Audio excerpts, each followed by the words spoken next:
మాజీ ముఖ్యమంత్రి జగన్మోహన్ రెడ్డి గారికి పేద సామాన్య వర్గాల పట్ల ప్రేమ ఉండబట్టి, వారికి మంచి మనసు మానవత్వం ఉండబట్టి, పేద ప్రజల జీవితాల్ని అభివృద్ధి బాట వైపు తీసుకువెళ్ళాలనేటువంటి ఒక గొప్ప ఉద్దేశంతో బటన్స్ నొక్కారు.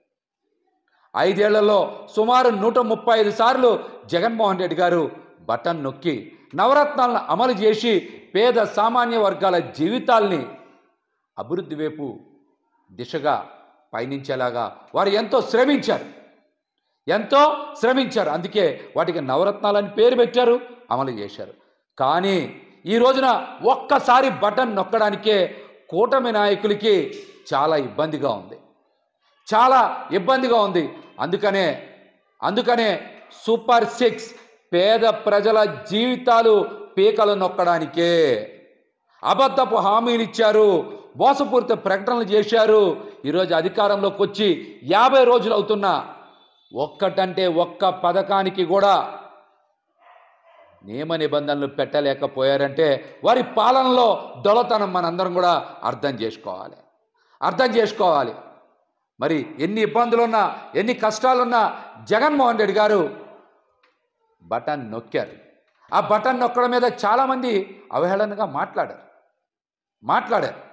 కానీ ఈ రోజున ఒక్కసారి బటన్ నొక్కడం ఎంత కష్టమో పాలనలో ఉన్నటువంటి చంద్రబాబు గారికి, పవన్ కళ్యాణ్ గారికి, పురంధరేశ్వర్ గారికి అర్థమైంది. అట్లాంటిది 135 సార్లు జగన్మోహన్ రెడ్డి గారు బటన్ నొక్కి పేద ప్రజల జీవితాల్లోకి, పేద ప్రజల ఖాతాల్లోకి డబ్బులు మళ్లించారంటే వారి సమర్థవంతమైనటువంటి పాలన గురించి ఈ రోజున రాష్ట్రం మొత్తం చర్చ జరగాలి. జగన్మోహన్ రెడ్డి గారు పాదయాత్ర చేసి ప్రజల కష్టాలను తెలుసుకొని పథకాలు అమలుకి నవరత్నాలని పేరు పెట్టి అద్భుతంగా అమలు చేశారు. వారు పాదయాత్ర చేసింది ప్రజల కష్టాలను తెలుసుకొని పథకాలు అమలు చేయడానికి. కానీ లోకేష్ గారు పాదయాత్ర చేసింది పగా ప్రతీకారం తీర్చుకొని రెడ్ బుక్ రచించడానికి అన్న విషయం ఈరోజు అందరికీ కూడా అర్థమవుతుంది.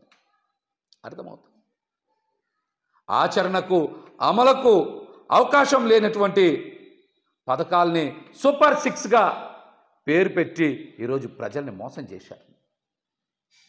ప్రజల చెవిలో ఫ్లవర్ కాదు క్యాలీఫ్లవర్ పెట్టి అడ్డంగా మోసం చేసినటువంటి వ్యక్తులు చంద్రబాబు గారు, పవన్ కళ్యాణ్ గారు, పురంధరేశ్వర్ గారు అని కూడా ఈ సందర్భంగా తెలియజేస్తాము. అసెంబ్లీలో కూటమి నాయకులు ప్రవచనాలు మాని పథకాల కోసం చర్చ చేస్తే బాగుండేది.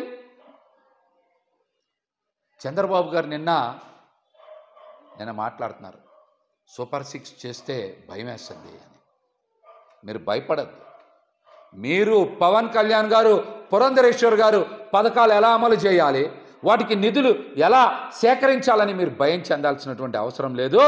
మీరు జగన్మోహన్ రెడ్డి గారి దగ్గరికి వచ్చి 1 గంట 2 గంటలో ట్యూషన్ చెప్పించుకుంటే పథకాలు ఎలా అమలు చేయాలి, వాటికి నిధులు ఎలా సేకరించాలని జగన్మోహన్ రెడ్డి గారు మీకు చెప్తారు.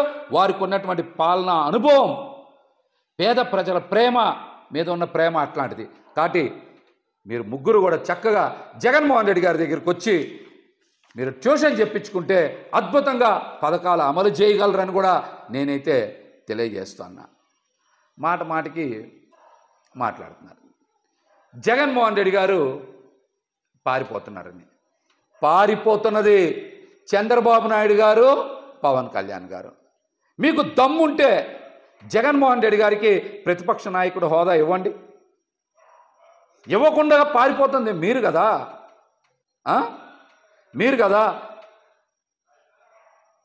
మీరు అసెంబ్లీలో ఈ 5 రోజులు విడుదల చేసినటువంటి అన్ని శ్వేతపత్రాల మీద జగన్మోహన్ రెడ్డి గారు నిన్న అద్భుతంగా గణాంకాలతో సహా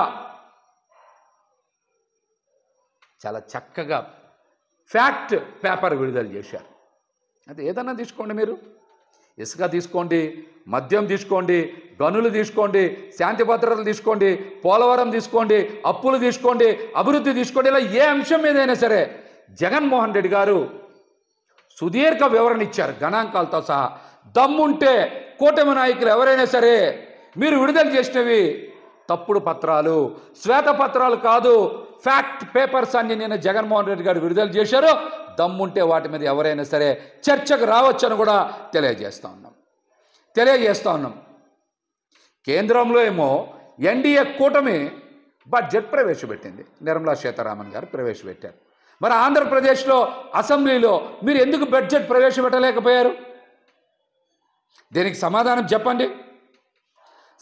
చెప్పండి. జగన్మోహన్ రెడ్డి గారికి ప్రతిపక్ష నేత హోదా ఇస్తే ఇవన్నీ కూడా మిమ్మల్ని ప్రశ్నిస్తారు, ప్రజల ముందు మిమ్మల్ని దోషిగా నిలబెడతారని కావాలనే మీరు ప్రతిపక్ష నేత హోదా ఇవ్వకుండా అబద్ధపు ప్రచారాలు, మోసపూరిత ప్రచారాలు చేస్తూ ఉన్నారు. ఇవన్నీ కూడా ప్రజలు గమనిస్తూ ఉన్నారని కూడా ఈ సందర్భంగా మేమైతే తెలియజేస్తూ ఉన్నాం. జగన్మోహన్ రెడ్డి గారు ఢిల్లీ వెళ్లాల్సిన పరిస్థితి కల్పించింది చంద్రబాబు గారు, మీరు కాదా? ఈ రాష్ట్రంలో రెడ్ బుక్ రాజ్యాంగాన్ని అమలు చేస్తూ దాడులు, దౌర్జన్యాలు, మానభంగాలు ఇష్టానుసారం చేస్తూ ఉంటే ప్రజలకు శాంతి భద్రతలు కోరుకుంటా ఉన్నారు. వైసీపీ నాయకుల మీద, కార్యకర్తల మీద ఇష్టానుసారం దాడులు, దౌర్జన్యాలు, మర్డర్లు చేస్తూ ఉంటే అసెంబ్లీలో మీరు చెప్పే ప్రవచనాలు వినాలా? అందుకే ఢిల్లీ వెళ్ళి ధర్నా చేస్తేనే మీరు కూడా దిగొచ్చి అసెంబ్లీలో ఇక నుంచి రాజకీయ ప్రేరేపిత దౌర్జన్యాలు ఉండవు అని మాట్లాడు. ఇది కూడా నటన, వాస్తవం అనేది నిన్నటికే అర్థమైంది. నిన్న కూడా ఎక్కడ దాడులు, దౌర్జన్యాలు ఇవన్నీ ఆగాలి.